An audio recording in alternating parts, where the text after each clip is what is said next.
Welcome to Tenor Tech, where I solve the problems you didn't even know you had. Confirm drift appears in all games and menus before adjusting settings. Start by unplugging and reconnecting the controller to your PC. Test the controller on another PC or via Windows game controllers to isolate software problems. Update or reinstall controller drivers and firmware using manufacturer's tools to remove driver bugs. Check Bluetooth and USB connections for interference or loose contacts that mimic drift. Try a known good cable or dongle to rule out power or signal issues.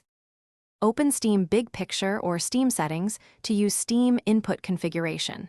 Choose your controller, then open the Calibrate and Advanced Settings panel. Set a small dead zone starting at 6% and increase if needed to stop minor stick movement.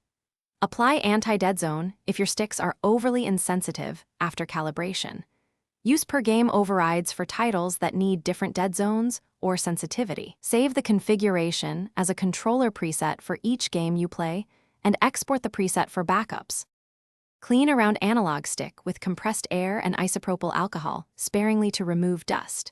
Gently move the stick through its full range while cleaning to dislodge debris. If calibration fails, replace the analog module or send controller for warranty repair when possible. For DIY replacement, buy the correct potentiometer and use ESD precautions during disassembly. Reassemble carefully and rerun the calibration sequence after repair. Verify final performance by testing in menus, and 3 different games to confirm drift is resolved.